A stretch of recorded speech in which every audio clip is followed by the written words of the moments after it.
Paper 7, Literatures of India, Session number 52, Major Women Characters in the Novel, Sujata and Nandini.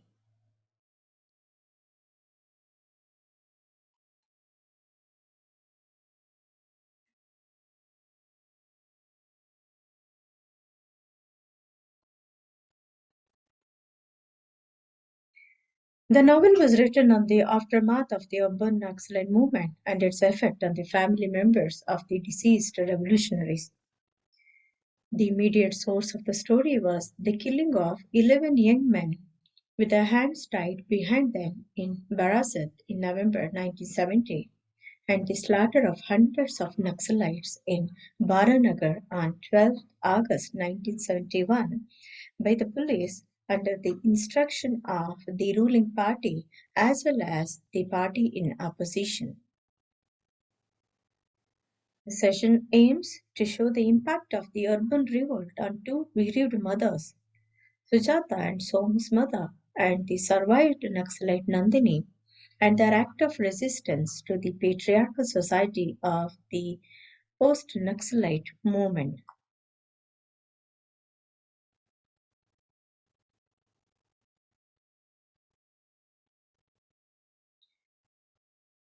Mother of 1084, which is one of Mahashweta Devi's most perused works, written in 73-74, outlines the enthusiastic struggles of a mother as she tries to comprehend her child's contribution in the Naxalite movement. In an interview with Samik Bandyopadhyay on April 1983, Mahashweta Devi said, once I became a professional writer, I felt increasingly that a writer should document his own time and history.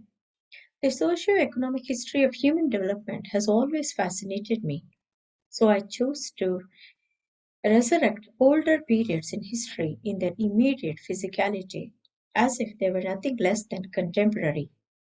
The Naxalite movement between the late 60s and early 70s within its urban phase, climaxing in 1970-71, was the first major event after I had become a writer that I felt an urge and an obligation to document.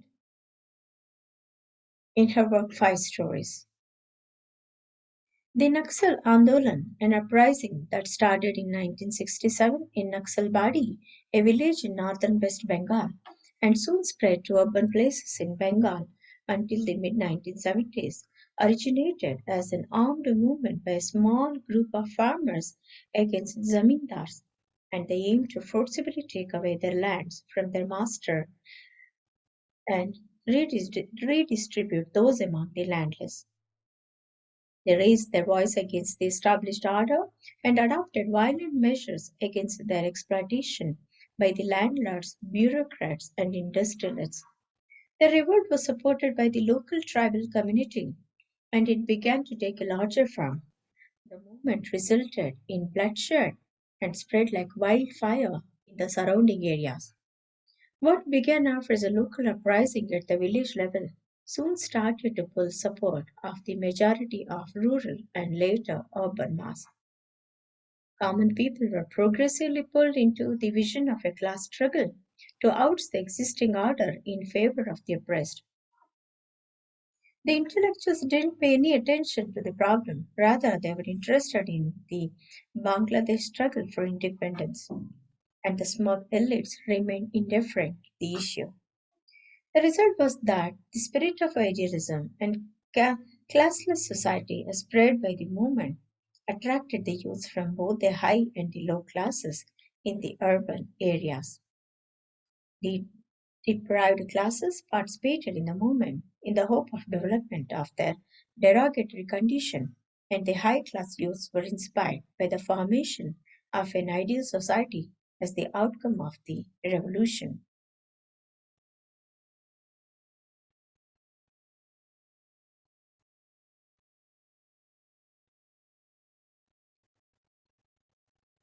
The story has its base a grieving mother, Sujata Chatterjee, a middle-aged woman who loses her son Bharati in the so-called Naxal uprising about what she barely has any idea. Her conservative husband, Devyanath, and her other children, Jyoti, Nipa, and Tuli, are indifferent to the matter and are in favor of deleting any trace of Brati from their identity as if he had never existed. At the outset of the story, two of her children are already married, Jyoti to Bini and Nipa to Amit. Moderately, all of them are leading cheerful and settled lives. However, as Sujata goes ahead to recognize later, this satisfaction is just shallow.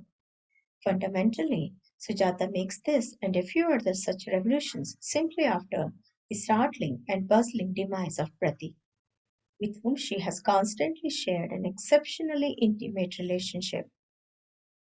The story opens with a telephone ring on 17 January 1970, a time before dawn. Sujata wakes up and receives the call only in order to hear the news that his son Brati is dead and his body is in the Kantapukur morgue. Dibyanath and the elder son Jyoti hastily make preparations to hush up the news from media, and Sujata asks Jyoti to take her to Kantapukur in their car.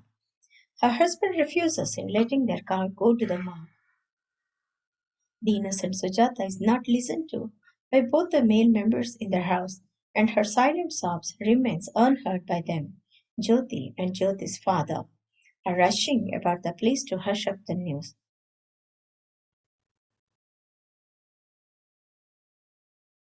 They are closely tied into the project of subject constitution. In a furthermore, since speech is regarded as a right and the suppression of speech as a denial of that right in a democratic polity, the access to speech has defined social hegemony, just as its lack has defined subalternity in unequal social structures and situations. In this respect, it is seen from the very beginning that patriarchy has reduced Sujata to a nullified existence in her house, and like the news of Brati's death, her voice as has also been hushed up by them.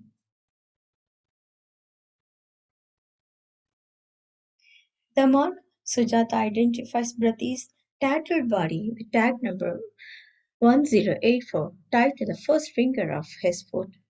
When Sujata asked the OC for the body of her son for cremation, she was refused. Unfortunately, 17 January was Brati's birthday. 2 years passed by, and on the same date, the telephone rings again in the morning, and Sujata receives the call. She learns that it was Nandini, Brati's college mate and lover, who wants to meet her. Tuli's engagement with Tony was fixed on this date without seeking the consent of her mother. Saroj Pal, now the DCDD of police, who showed no mercy in Brati's matter and did not allow Sujata to bring Brati's body home, and who labeled her son as a cancerous growth on the body of democracy, was also invited in the party. In fact, there was no one to listen to her opinion. Her psychological pain in the story is symbolized by her pain of appendix, which Sujata says to Tuli will be operated off her marriage. Here, Sujata's noiseless suffering is put parallel to her pain of appendix. Both are silent but can be very dangerous if burst. While talking to Sujata, Tuli mentions Brati with repugnance. Sujata, unable to bear it, asks her to pronounce his name with love, which Tuli debars. Rightly, as the mother of 1084 assumed, with Brati, they have cast me too in the opposite camp. If Brati had been like Jyoti, or a drunkard like Nipa's husband, Amit, or a hardened fraud like Tony, or had run after typists like his father, he had have belonged to their camp. Brati had no fascination for the extravagances, unlike the other members of his household except Sujata. He championed the cause of the downtrodden, their financial hardship and misuse. He challenged the unreasonable morals of each one of those foundations that add to the burden of the underprivileged. Sujata is also like Brati, who is against all sorts of shams of the chauvinistic atmosphere in their house. Sujata comes to know about the realities behind Brati's death precisely 2 years after her most loved child's demise. The learning process proceeds till the end of the story, where she meets those people who knew Brati more than she did not know, and whose cause Brati crusaded.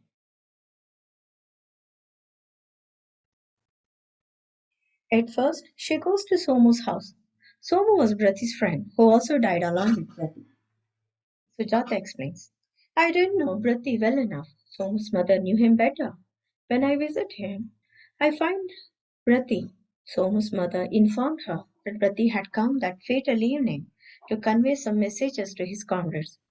However, on everyone's insistence, Brati stayed in their house that night, which pathetically was his last night, as they all got killed by the mob. The same evening, Sujata meets Nandini, who informs her that it was their member Anindya who was actually a spy and his betrayal caused the lethal mishap. Further, she informs Sujata about the torture and the sexual violence meted on her in the prison after she was arrested. Sarojpal, in the name of interrogation, pressed light and cigarette on her cheek, and the grilling continued. The inhuman torture in the prison had almost blinded her, and she is out on parole. However, Nandini is not broken and is turning her stand against the state machinery.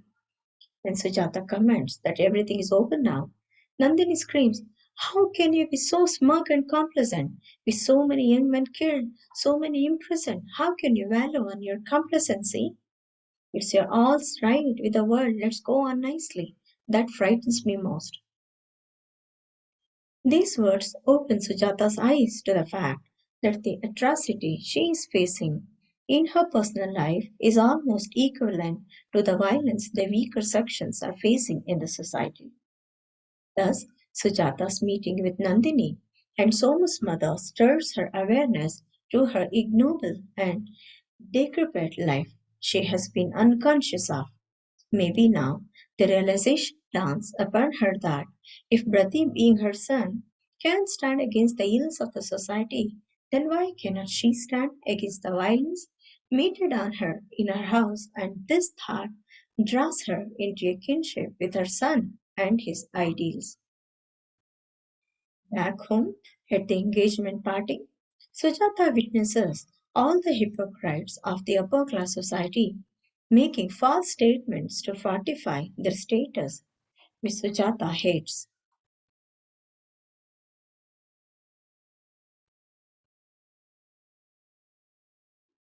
Saroj Pal arrives to wish the couple and remarks that he cannot delay as mass action begins in Baranagar and Kashipur today. The party progresses, and all the host and guests dance in the tune of their shamelessness. Sujata, unable to take it anymore, burst her grievance. Where will bullets pierce the vein? Where again? Where will Brati run to? Sujata no longer remains a docile housewife and mother, but becomes an active revolutionary like her beloved son. Finally, the appendix burst, which symbolically refers to the rise of Sujata from her mute state to an active state of existence. Dibyanath and the others run up to her, which shows that her rising from her state of stupor has shaken them and made them pay attention to her state. It also signifies that she will no longer remain a mere pawn, the hands of patriarchy in her house, and will have a voice of her own. Apart from Sujata, Nandini and Soma's mother are the other women characters in the story who are the victims of violence. Sujata suffers from domestic violence, as evident in our discussion, while Nandini and Soma's mother suffer from social hostility and the violence by the state machinery. But they all, in some way or other, are the target of male chauvinism and are made to suffer by the patriarchal society. Somu's mother, completely without voice against the injustice meted out on them, and in the sorrow of losing her son and husband later on, only sheds her tears as her protest. But she is not completely broken, as she continues to live her life amidst misery, with her daughter bearing the flames of a burning soul beneath her tearful eyes.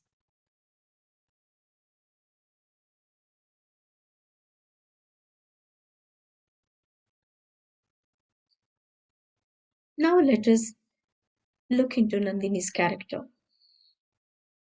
In this story, Nandini, the ideological daughter of a lawyer, plunged into the Naxalite movement not for her benefit but for the fulfillment of the desires and the welfare of the deprived. After Brati and her other associates were killed, she was arrested and inhuman torture was implemented on her psychologically, sexually, and physically. She was almost blinded by the abuse in jail. But she is not devoid of hope and reflects on the reason of their failure as an overdose of romanticism. She hopes to continue her revolt against the system after her treatment is over. Her voice, while narrating her torture in jail, denotes authority. It has the confidence of objection to the advances of the police, and her hostility against the state is evident in her scream, which symbolizes non cooperation.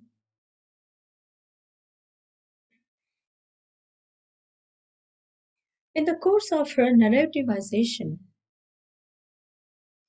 Nandini gains authority. Her voice denotes objection and power over Pal, as explicit through her refusal to speak, despite his forceful efforts to extract information from her. Her expressions during Pal's questioning, such as, I don't know them, I won't say a thing, and I don't believe you, Nandini as an active subject, not as a passive victim. Her hostility, objecting Pal, is intensified through her scream. Although the scream is caused by physical pain, it reinforces the objection to power. Her voice enhances the scene, insinuating the authority she possesses over power. Nandini screams loudly, startling the audience, and with this, her authoritative power of voice reaches a peak. No, no, no, no, no. It was never quiet. Nothing's quiet. Nothing is changed. Thousands of men to rot in the prisons without trial. They are denied the status of a political, and yet you say it's all settled down again? Torture continues with greater sophistication and more secrecy, and yet you say it's all quiet?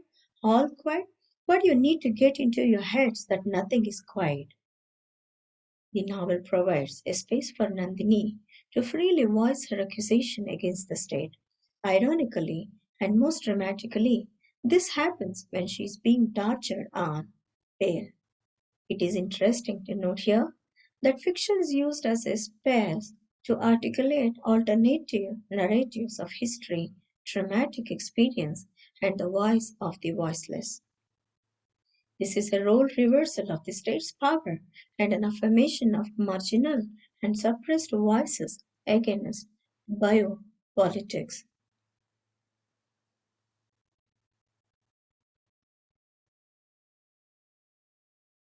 Sujata, finally cured of her state of trance, makes her final speech, which is very important in the story in numerous ways. Her anger against the lassitude of the audience magnifies her concern about the welfare of everyone as the silence of the common people to the abuses inflicted on them is the cause for the birth and increase of social inequality, and their protesting voice can only diminish these social evils and bring an end to it. So Brati is dead. She calls Brati aloud and she says that she doesn't want to lose him again. Here, she doesn't confine herself to being the mother of Brati alone, but rises to the stature of universal mother, where she represents all the mothers who may lose their children in the mass action at Baranagar, Kashipur, or any other place.